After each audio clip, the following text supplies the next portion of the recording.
Kajian Kitab.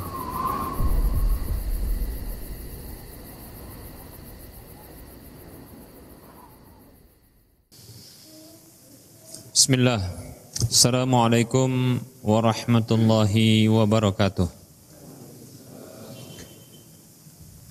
Innal hamdalillah nahmaduhu wa nasta'inuhu wa nastaghfiruh wa na'udzu billahi min shururi anfusina wa min sayyiati a'malina.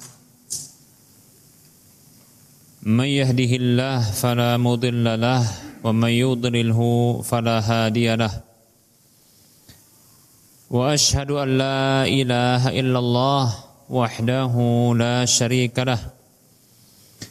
Wa ashhadu anna Muhammadan abduhu wa rasuluhu sallallahu alaihi wasallam.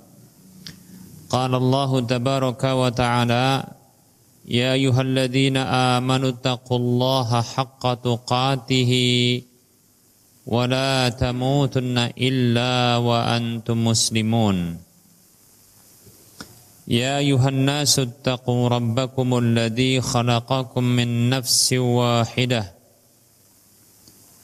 wa khalaqa minha zawjaha wa bassa minhuma rijalan katsiran wa nisaa'a wattaqullaha alladzi tasaaluna bihi wal arham innallaha kana 'alaikum raqiba.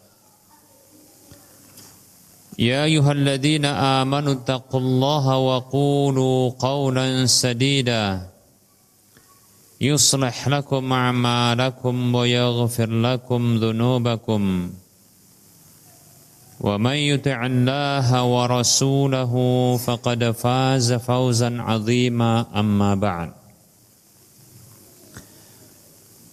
Fa inna asdaqal hadisi kitabullah wa khairal huda huda rasulillahi sallallahu alaihi wasallam wa syarral umuri muhdatsatuha wa kullu muhdatsatin bid'ah wa kullu bid'atin dhalalah wa kullu dhalalatin finnar. Alhamdulillah, mari kita bersyukur kepada Allah atas semua nikmat-nikmat yang Allah berikan kepada kita.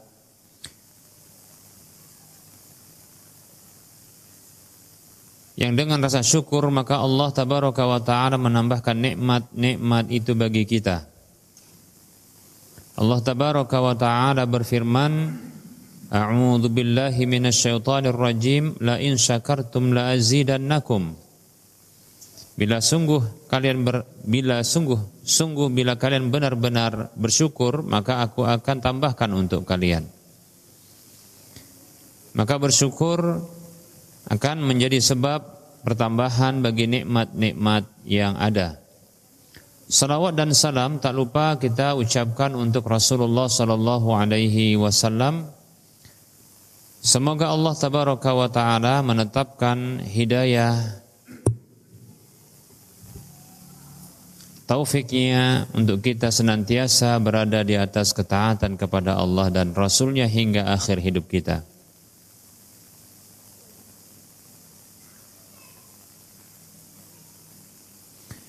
Baik para hamba Allah rahimani wa rahimakumullah. Kita lanjutkan bahasan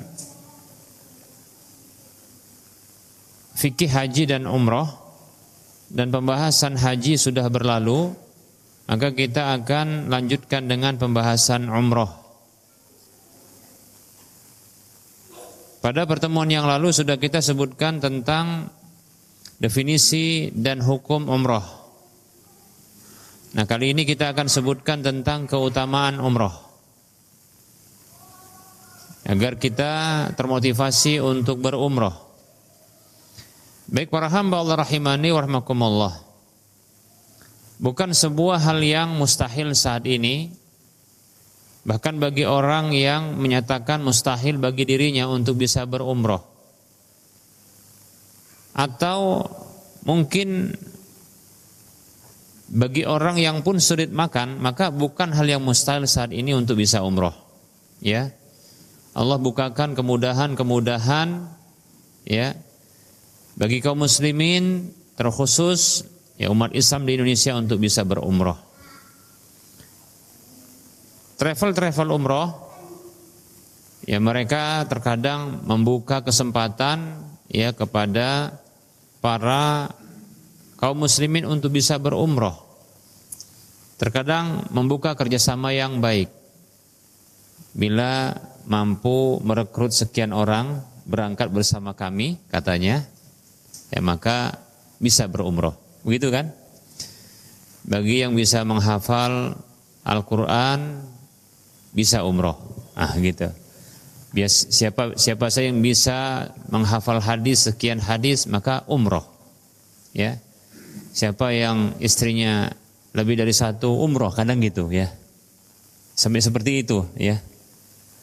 Motivasi untuk apa? Umrah. Gitu kan? Owner travel ini.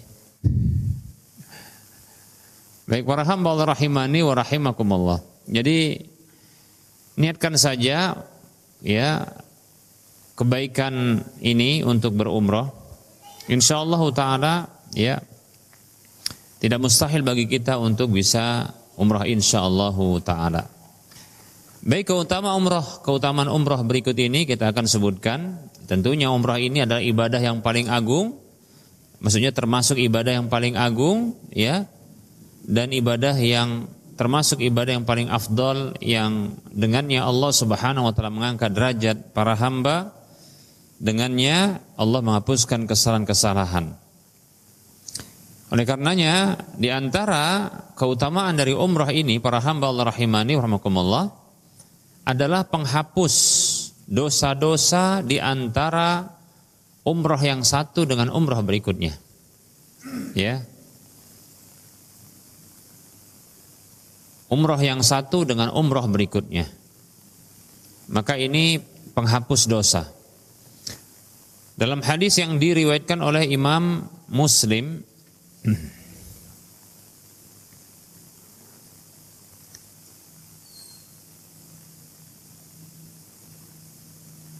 hadis yang diriwayatkan oleh Imam Bukhari dan Imam Muslim, Imam Al-Bukhari menyebutkan hadis ini di dalam sahihnya di nomor urut hadis 1773.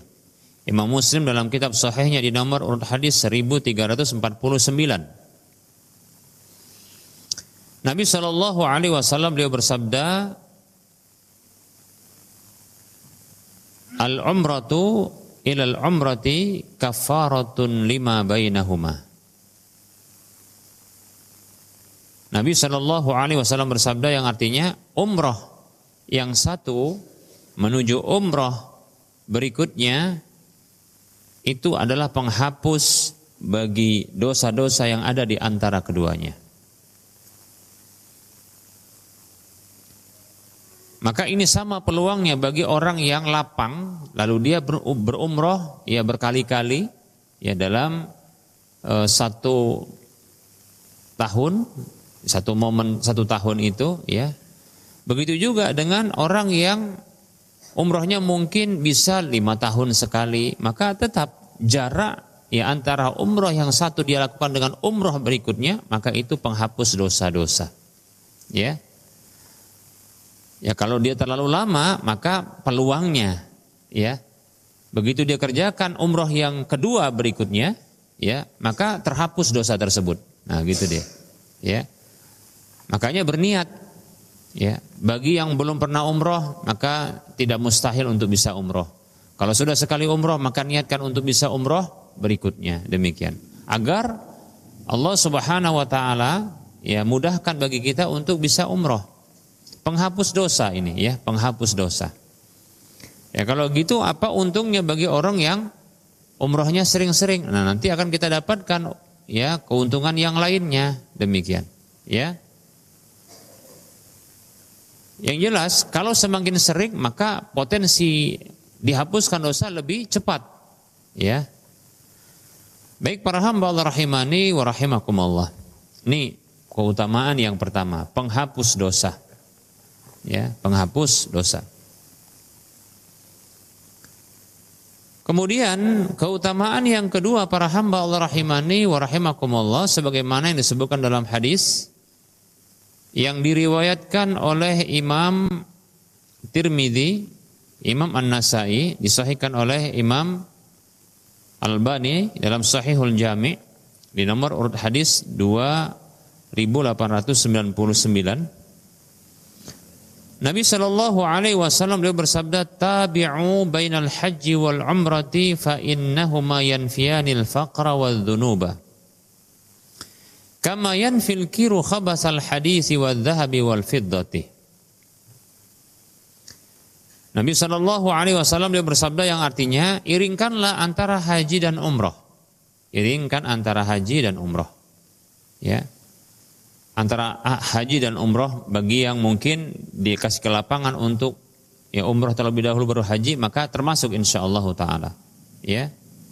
Jadi yang bagi yang umrah nanti kemudian hajinya, atau haji dulu bagi yang umrah ya, baru kemudian umrah, maka akan mendapatkan keutamaan ini. Pokoknya iringkan. Ya. Niatkan terlebih dahulu.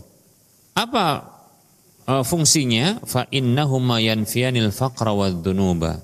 Karena sesungguhnya keduanya itu, baik haji maupun umrah, ya, haji maupun umrah, itu keduanya bisa menghapuskan, yanfiyani, menafikan, menghilangkan, al-faqra, kefakiran, ya, wadz-dzunuba, dan dosa-dosa. Kama yanfil kiru khabasal hadithi wadz-dzahabi wal fiddati. Sebagaimana api yang besar itu akan menghilangkan, ya, karat, besi, emas dan perak. Ya, api ketika dia panasnya luar biasa bisa dia ya melelehkan benda-benda yang padat, kemudian ya maka akan hilang pula ya karat-karatnya beserta dengan karat-karatnya. Nah, demikianlah haji dan umrah ini, keduanya bisa menghilangkan kefakiran. Ya. Ya, jujur saja kita katakan sebahagian dari manusia ini, dia lebih takut kalau dia fakir miskin ketimbang kalau dia berdosa. Ya. Nah, kalau ya nggak pingin fakir, nggak pingin miskin, ya coba umrah. Ya, itu barangkali yang potensi bisa untuk bisa berulang, ya. Berulang. Kalau haji payah mau berulang, antrinya panjang. Kalau mau berulang lagi maka harus pakai plus, ya, hajinya plus, duitnya plus, kan gitu. Baik para hamba Allah rahimani warahmatullah. Nah, kefakiran ya ini bisa hilang dengan haji dan umrah, demikian. Makanya para hamba Allah, orang yang sudah haji sama umrah, kalau kita tengok payah mau jadi orang fakir. Nggak nampak dia fakirnya insya Allah ya. Saya belum pernah lihat orang yang pernah umrah, habis itu dia fakir. Belum pernah saya lihat. Tapi entah kalau antum pernah lihat, ya. Atau mungkin itu merupakan ujian sebentar ya di beberapa kehidupannya barangkali. Ya. Tapi insya Allah taala ya fakir nggak akan dia rasakan. Tapi mungkin kalau miskin, mungkin dia akan rasakan. Tapi kalau fakir tidak, ya insya Allah. Ini hadis ini ya tidak mungkin ya dusta, karena ini adalah wahyu yang diwahyukan oleh Allah kepada Rasulullah Sallallahu Alaihi Wasallam. Ya, baik, maka silakan buktikan. Ya, buktikan bagi orang yang berangkat haji, berangkat umrah, ya. Yang potensi untuk bisa berulang adalah umrah. Coba buktikan bahwasanya ini tidaklah tidaklah menghadirkan bagi dirinya kefakiran. Ya. Nah, terkadang kayak gini yang membuat kita atau bisa dijadikan sebagai motivasi bagi orang-orang yang terkadang ya sulit untuk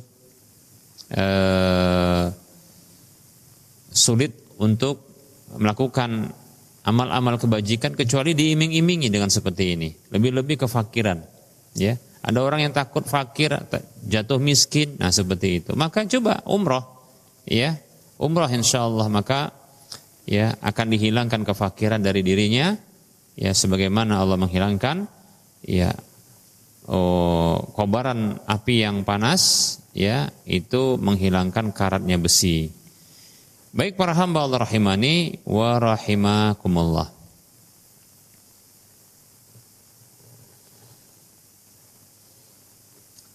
Nah berikutnya para hamba Allah rahimani wa rahimakumullah,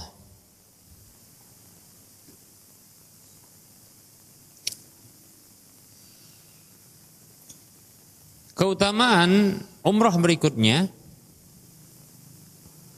bahwasanya umrah itu senilai dengan jihad fi sabilillah.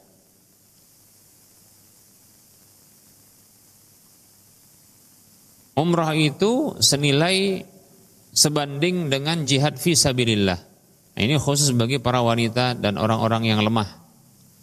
Ya.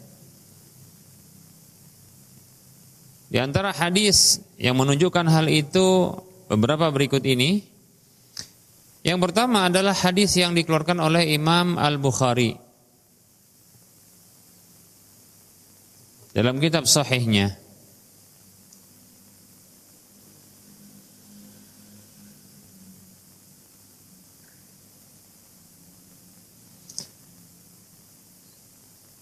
Dari Ibunda Aisyah radhiyallahu anha, qalat, beliau mengatakan, qultu ya Rasulullah. Ibunda Aisyah radhiyallahu anha bertanya kepada suami beliau, wahai Rasulullah, narul jihada afdhalal a'mali afala nujahidu. Kami memandang jihad itu adalah amalan yang paling afdol. Kami melihat jihad itu adalah amalan yang paling afdol. Apakah kami tidak berjihad? Itu para wanita. Qala, maka Nabi mengatakan sallallahu alaihi wasallam,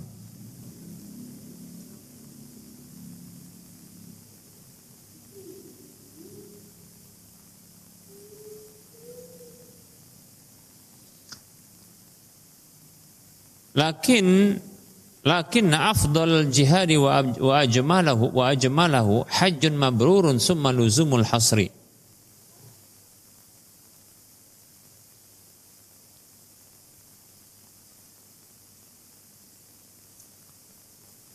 Baik, hadisnya bukan ini ya. Saya keliru, bukan ini hadisnya. Ini hadis tentang haji ya. Akan tetapi jihad yang paling afdal, yang paling bagus adalah haji yang mabrur. Kemudian melazimi hasar. Hasar itu artinya ya menjaga di perbatasan. Baik ya. Nah, yang kita maksudkan adalah hadis yang kedua ini ya. Itu hadis yang diriwayatkan oleh Imam An-Nasai dalam kitab Sunannya, disahihkan oleh Syekh Al-Albani rahimahullah. Nabi sallallahu alaihi wasallam bersabda, jihadul kabiri was-saghiri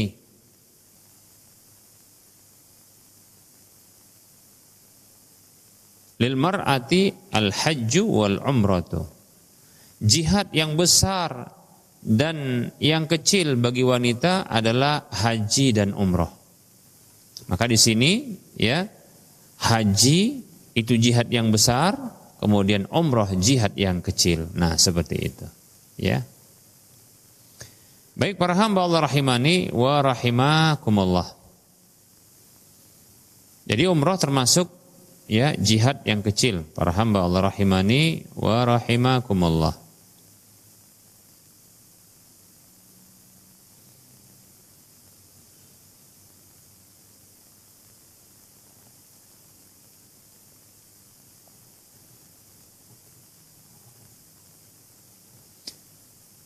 Kemudian di antara keutamaan dari umrah itu yaitu makbulnya doa selama umrah. Makbulnya doa selama umrah.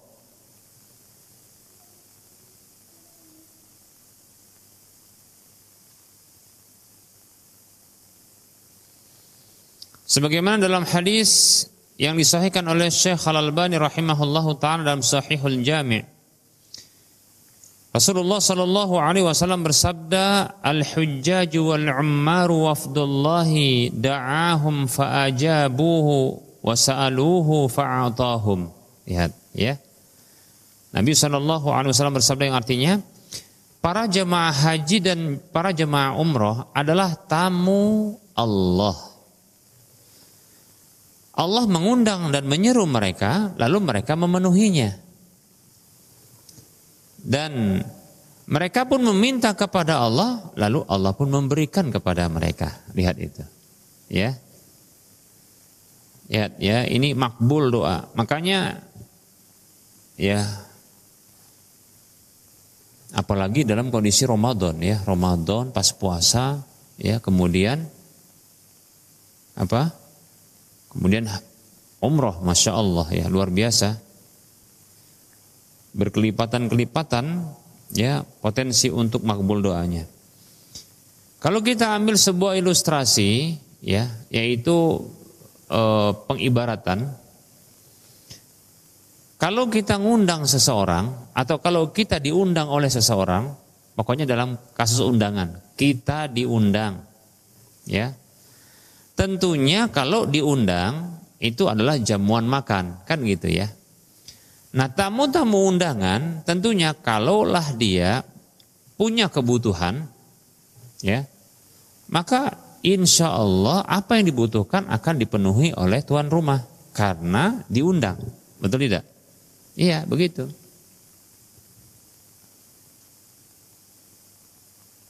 Ya.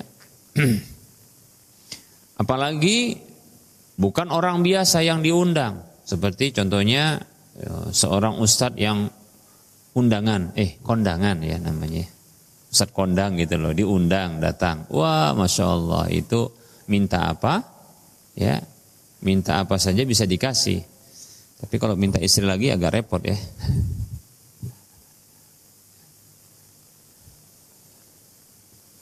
Nah, itu ilustrasi bahwasanya kalau ada orang yang menjadi tamu, maka kalau dia minta ada keperluan dan kebutuhan, maka biasanya si tuan rumah itu akan memberikan permintaannya. Nah, begitu. Ya. Memberikan permintaannya. Nah, itu manusia. Bagaimana dengan Allah Subhanahu wa taala? Bagaimana Allah Subhanahu wa taala? Tentunya Allah lebih utama. Ya. Allah Subhanahu wa taala lebih utama. Walillahil masalul a'la, Allah itu memiliki ya perumpamaan yang lebih tinggi. Kalau manusia aja bisa untuk berbuat kebaikan, maka Allah lebih demikian. Para hamba Allah rahimani wa rahimakumullah. Orang-orang yang berangkat untuk haji dan umrah, ya para jamaah haji dan jamaah umrah, mereka adalah tamu Allah Subhanahu wa taala karena Allah yang ngundang mereka. Allah yang nyeru mereka untuk datang. Apa kata Allah? A'udzu billahi minasyaitonir rajim, walillahi 'alan nasi hajjul baiti man istata'a ilaihi sabila. Allah memiliki hak atas manusia, mereka berhaji ke Baitullah. Ya. Sebagian ulama mengatakan haji itu umrah itu adalah haji kecil. Dalam hadis ini dijelaskan pula bahwasanya orang yang umrah, begitu juga orang yang haji, itu adalah tamu Allah. Jadi Allah yang undang. Da'ahum, Allah seru mereka, Allah panggil mereka, fa'ajabuhu, lalu mereka pun memenuhi, menyambut undangan, datang mereka korbankan uang. Makanya kalau mereka minta, wasa'aluhu, mereka minta kepada Allah, fa'atahum, maka Allah berikan kepada mereka. Nah gitu. Ya. Baik para hamba Allah rahimani wa rahimakumullah.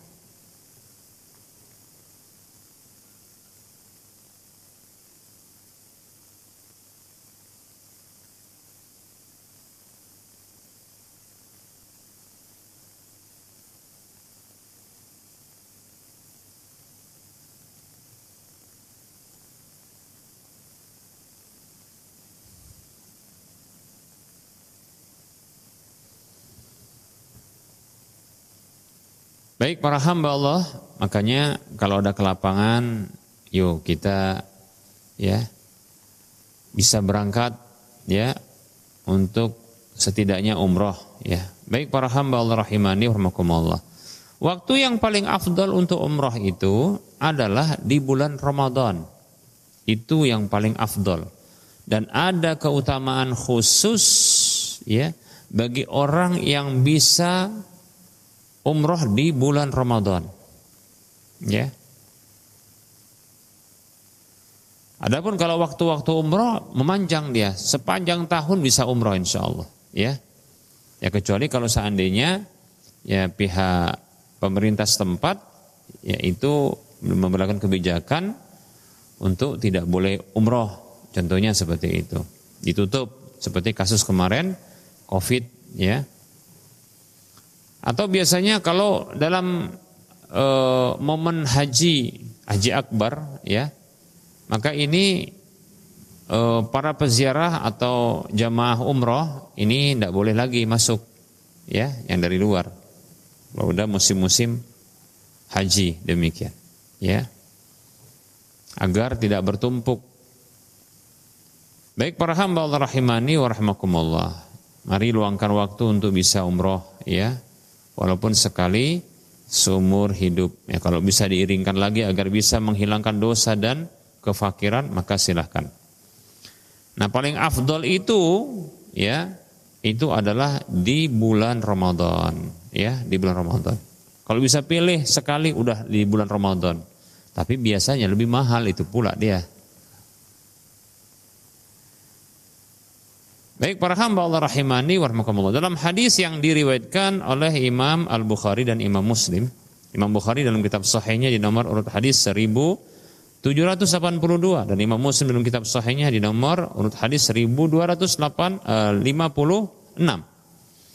Nabi sallallahu alaihi wasallam dia bersabda, "Umratun fi Ramadana ta'dilu hijjatan." Dalam yang lain ada tambahan ta'dilu hijjatan ma'i. Umroh di bulan Ramadan itu sebanding dengan haji. Dalam yang lain sebanding berhaji ya bersamaku. Nah, makanya inilah yang membuat ya peminat umroh di bulan Ramadan meningkat karena pahalanya seperti ini, seperti haji bersama Rasulullah. Nah, itu dia. Ya. Lebih-lebih kalau di 10 terakhir bulan Ramadan. Kenapa? Karena mendekati dengan apa? Malam-malam yang diprediksi itu Lailatul Qadar. Semakin ramai, padat bahkan ya. Nah, seperti itu. Sudahlah sholat sekali saja di Masjidil Haram itu nilai sholatnya 100.000 kali. Nah, ini juga yang menyebabkan apa? Ya, motivasi besar untuk umroh gitu ya.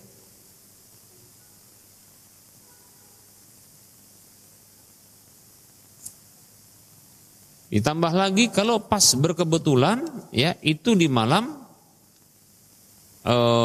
Lailatul Qadar. Oh Masya Allah, coba bayangkan ya. Kata orang Medan, bejibun itu apa? Pahalanya. Bejibun tuh ya. Banyak sekali pahalanya. Baik para hamba Allah rahimani wa rahimakumullah. Ya.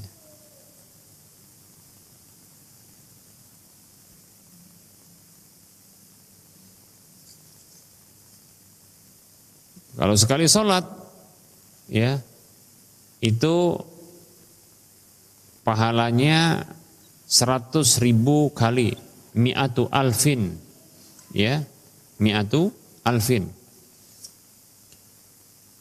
Nah, ada sholat di situ untuk tahajudnya, tahiyatul masjidnya, kemudian qiyamul lailnya, yaitu tarawihnya.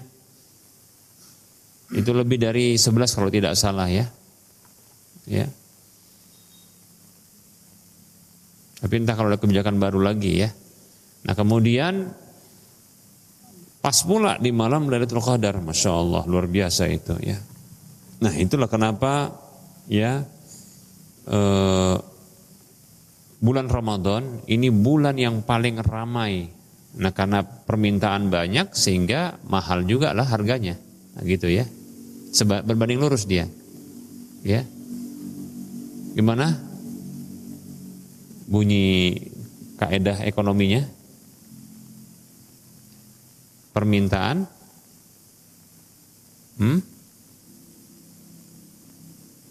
gimana? Permintaan sama gimana bunyi kaidah ekonominya? Semakin banyak permintaan, semakin mahal harganya. Gimana itu? Permintaan berbanding lurus dengan bukan permintaan. Apa itu? Kok lupa ya? Baik, yang jelas ya, bahwasanya harganya jadi mahal karena banyak permintaan. Ya. Mahal ya, bahkan meningkat dia ya sampai dia 10% peningkatannya, bahkan mungkin sampai 20% nilai harganya. Dan banyak pula tetap orang yang berangkat. Nah itu ya, nah itu menunjukkan semangatnya. Sudah sadar dan melek untuk umroh. Baik para hamba Allah rahimani wa rahmakumullah.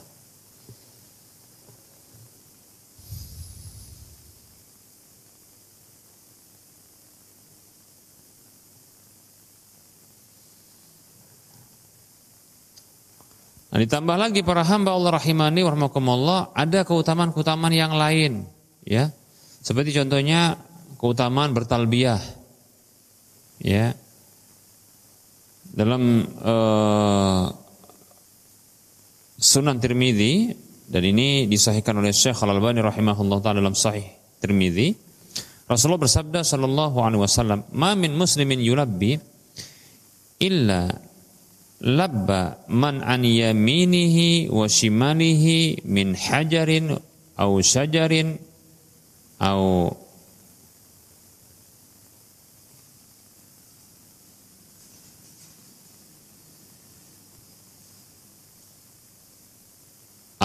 ya, ini berikutnya ini enggak paham mana ya. Hatta tanqati'ul ardu min hahuna wa hahuna. Ya. Nabi mengatakan sallallahu alaihi wasallam, tidaklah ada seorang muslim yang bertalbiyah kecuali bertalbiyah apa saja yang ada di sebelah kanan dan sebelah kirinya, baik itu bebatuan, pepohonan. Ya, ini mungkin benda-benda atau hewan-hewan barangkali ini ya. Sampai terputuslah bumi itu dari sini dan dari sini. Hatta tanqati al-ardu, sampai terputuslah bumi itu min hahuna wa hahuna, dari sini dan sini, demikian. Jadi kalau bisa kita pahami dari hadis ini adalah kalau kita bertalbiyah, talbiyah itu tentunya dalam kondisi berihram ya. Setelah mengucapkan ya ihlal untuk haji ataupun umrah, ya maka kita dalam kondisi ihram. Ketika itu dianjurkan untuk bertalbiyah, ya. Nah, talbiyah ini para hamba Allah, ternyata ketika kita bertalbiyah, maka turut bertalbiyah yang di sekitar kita, ya. Dan ini akan menjadi saksi insyaallah taala.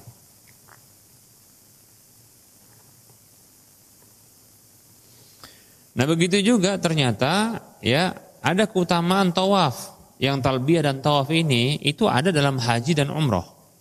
Ya. Rasulullah sallallahu alaihi wasallam dia bersabda,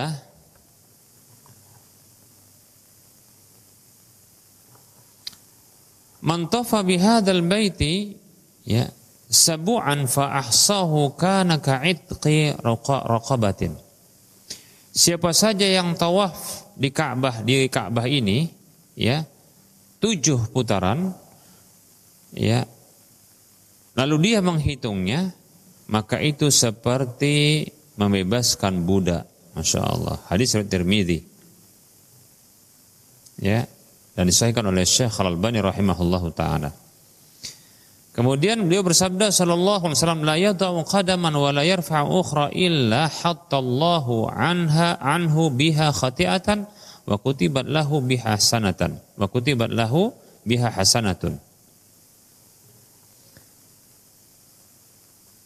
Tidaklah ya ia meletakkan kakinya dan tidaklah ia mengangkat kaki yang lainnya melainkan Allah menghapuskan dengannya satu kesalahan darinya dan dicatat untuk dia satu kebaikan dengannya. Hadis riwayat Tirmidzi. Masya Allah ya. Jadi kalau kita tawaf keliling, itu berapa putaran itu? Apalagi kalau sampai tawaf dan kelilingnya itu di masjid ya. Ya, di lantai 2, lantai 3 ya. Ini ternyata lebih jauh ya. Ini itu menghapuskan dosa ya. Dan ditulis satu kebaikan. Masya Allah.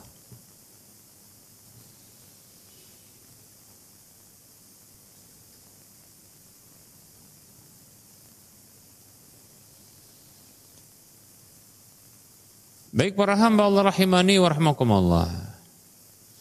Nah, kita cukupkan saja barangkali penyampaian materi ya.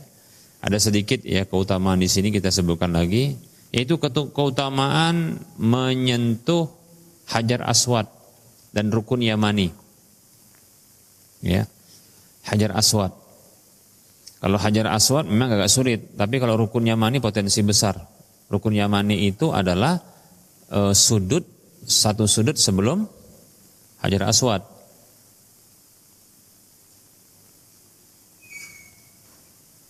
Ya. Nah, itu disentuh, disebutkan di sini ya. Inna mashahuma kafaratul khotoya. Sesungguhnya menyentuh keduanya, kata Rasulullah, itu penghapus dosa. Insyaallah ya. Dalam Sahih Tirmidzi disebutkan. Wallahu taala alam. Ini materi kita pada pertemuan kali ini ya. Lumayan banyak kita sebutkan keutamaannya. Ini semoga jadi motivasi bagi kita untuk bisa berangkat umrah insyaallah taala ya. Baik, kita buka sesi soal jawab. Bagi yang mau bertanya dipersilahkan. Ya.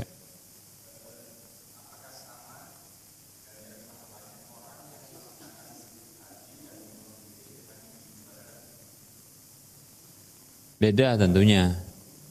Ya. Beda. Kalau dibadalkan tentunya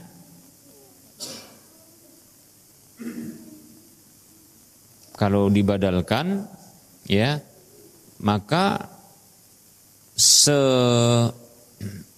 nilainya sesuai dengan kualitas ibadah umrohnya, tergantung siapa yang membadalkan gitu loh.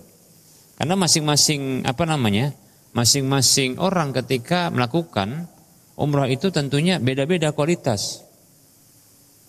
Dari sisi niatnya, dari sisi kesulitannya, ya, pengorbanannya, nah begitu, ya. Tambah lagi mungkin ada hal-hal yang lain yang dilakukan orang tersebut, ya. Contohnya mungkin ada orang yang ketika umroh terganggu dengan orang-orang sekitarnya, seperti mungkin ketika dia harus buru-buru, nah itu kan mengganggu jadinya, kan kualitasnya berkurang. Tambah lagi mungkin banyak sekali perempuan-perempuan yang nggak ada di Indonesia kan, di sana ya, yang bisa membuat dia terganggu juga. Nah itu mengurangi kualitas. Nah gitu dia. Ya begitu. Jadi ya kalau dia dibadalkan ya segitulah ininya. Tergantung orangnya. Sekadar kualitas orang yang melakukan umroh. Tapi kalau kita pribadi, ya, maka di situ banyak keutamaan yang kalau dari sisi pahala, insya Allah taala kesusahannya lebih kan gitu ya kita dapatkan. Karena besarnya pahala kadang seiring dengan apa? kesulitan yang didapatkan. Nah gitu dia. Tambah lagi keutamaan yang lain, ketenangan jiwa, nah seperti itu. Ya, pengagungan terhadap syiar-syiar Allah itu semakin beda dia. Nah.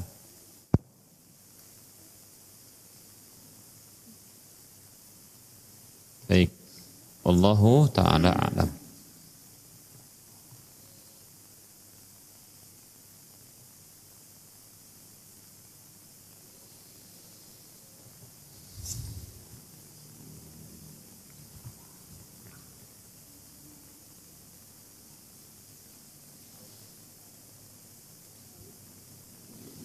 Nah ini ada hadis kursi yang disahihkan oleh Syekh Al-Albani rahimahullahu ta'ala dalam Sahihul Jami'. Allah berfirman, tentunya Rasulullah bersabda, Allah berfirman, inna abdan ashahtu lahu jismahu wa wassa'tu alaihi fi ma'isyatihi tamdi alaihi khamsata awamin la yafud ilayya la mahrumun. Sesungguhnya seorang hamba, aku sudah sehatkan badannya, aku luaskan rizki baginya, ya, dalam mata pencariannya. Berlalu tamdi alaihi khamsatu awamin, berlalu bagi dia 5 tahun, la yafdu ilayya, dia tidak berangkat menujuku, maka la mahrumun, dia orang yang buntung, terhalang dari kebaikan. Nah, 5 tahun nih. Ya. Maka ini tidak tahu ini apakah ini hadis qudsi ya. Jadi hadis ini. Oleh karenanya ya setidaknya itu minimal ya, 5 tahun sekali bisa umroh. Apalagi yang dilapangkan apanya? Rizkinya. Yang tadi kan sebelumkan disehatkan badannya, aku kasih sehat badannya, aku kasih rezeki sama dia. Berlalu 5 tahun gak berangkat, nah gitu ya. Nah ini terhalang dari kebaikan. Baik ya, para hamba Allah rahimani wa rahmakumullah. 5 tahun sekali. Ya, itu paling enggak.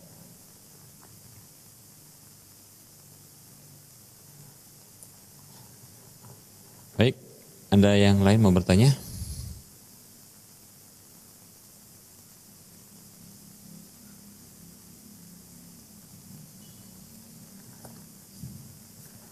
Memang caranya kalau mau cepat dia buka travel umroh lah.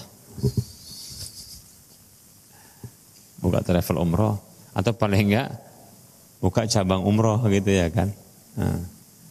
Atau jadi agen. Biar cepat dia. Gitu. Ya mana tahu prestasi sekian gitu bisa berangkatkan 20 orang dalam kondisi akumulasi ya kan, mulai jadi agen sampai nanti udah 20 loh. Kapan awak berangkat katanya? Udahlah berangkat, Masya Allah kan gitu.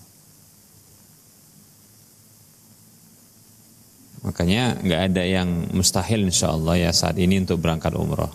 Ya, pokoknya niat saja ya. Semoga Allah mudahkan. Ya kadang rindu juga ya, rindu juga. Bagi orang yang pertama mungkin begitu lihat Ka'bah itu bisa nangis ya dia, bisa nangis dia, ya, bisa ya macam-macam nggak bisa dia jelaskan gimana kok bisa tiba-tiba dia nangis gitu kan. Ada yang malah sujud dia langsung gitu kan karena sudah bisa dia di hadapan Ka'bah ya, kiblat dia selama ini kan begitu ya. Itu yang sering-sering pun rindu juga, ya sering-sering ya. Kalau tadi dalam hadis qudsi 5 tahun sekali, ini 5 bulan sekali, kadang ada yang begitu. Ada yang 5 pekan sekali. Karena tiap bulan berangkat. Kenapa? Rupanya yang punya umroh dia, travelnya maksudnya. Berangkat dia sebulan sekali, ya.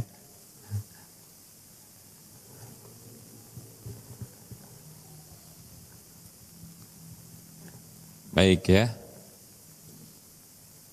Ada yang lain mau bertanya?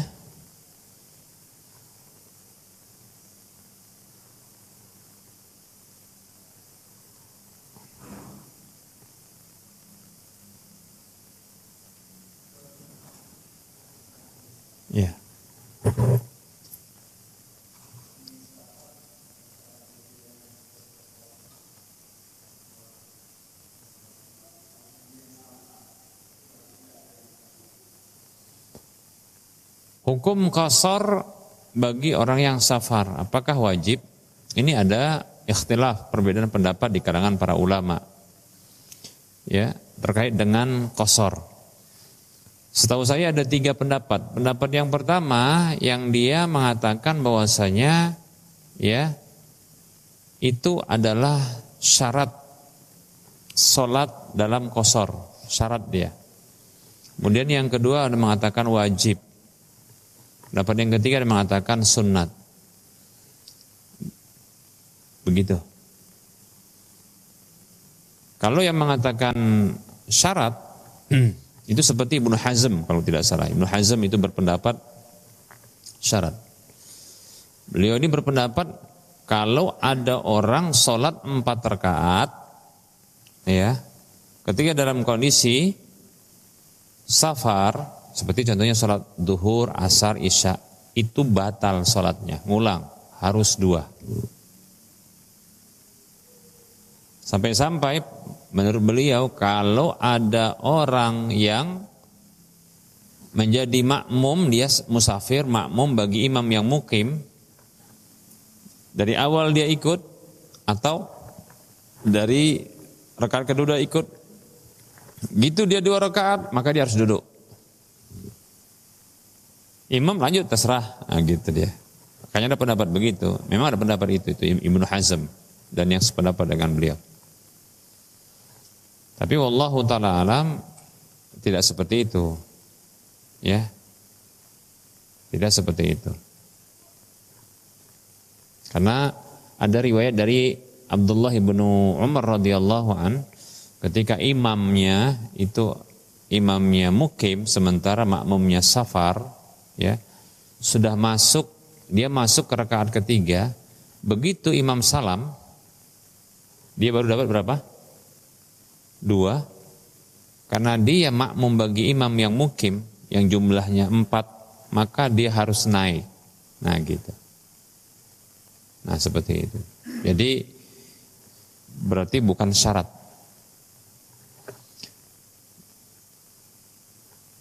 Kemudian ada pendapat tadi yang wajib. Ya memang kalau nggak wajib memang sunat dia. Makanya pendapat safar itu, qasar itu dalam kondisi safar itu rukhsah katanya. Rukhsah. Itu dispensasi. Ya, ada yang mengatakan kalau rukhsah wajib. Kenapa? Allah senang diambil rukhsahnya. Ada yang mengatakan sunat. Makanya sudah safar, kalau safar qasar saja sudah begitu. Kecuali kalau dalam kondisi berjamaah dengan imam yang mukim, begitu Pak. Yang jelas kalau pendapat yang mengatakan syarat itu qasar dalam safar, ini wallahu alam, ini pendapat yang lemah. Tapi setidaknya mungkin kalau nggak wajib, ini ada sisi kuatnya.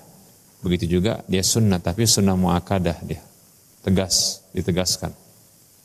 Itu pun juga ada sisi kuatnya. Ya. Wallahu taala alam. Yang jelas kalau orang yang berpendapat wajib itu qasar, lalu dia salat 4 rakaat, bukan karena ngikuti imam yang mukim, tapi karena dia contohnya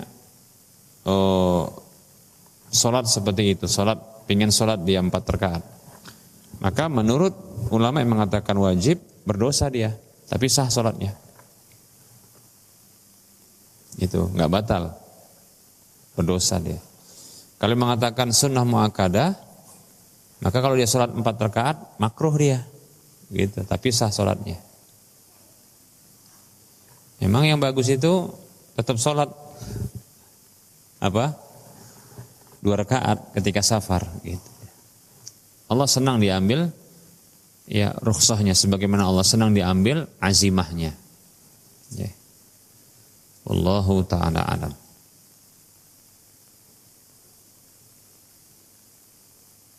Ada yang lain?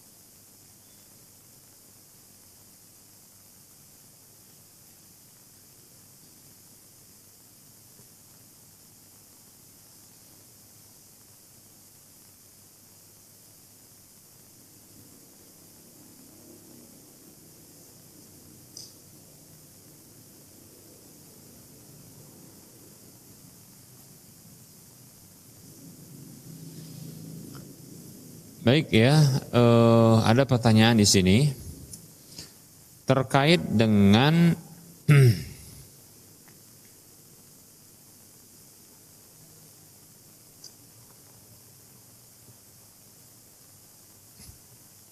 orang yang punya hutang di bank atau di lembaga-lembaga keuangan yang ribawi ya. Dia berhutang di perbankan tersebut, ya, lalu dia meninggal dunia, kemudian diputihkan atau dihapuskan hutangnya setelah wafatnya. Ini bagaimana? Apakah harus dan wajib bagi dia untuk membayarnya? Nah, seperti itu.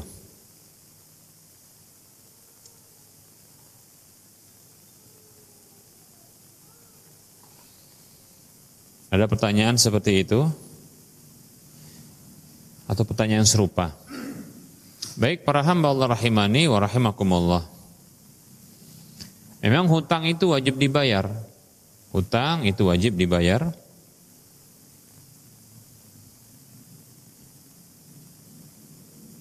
Bahkan orang yang meninggal dunia dalam kondisi dia berhutang, maka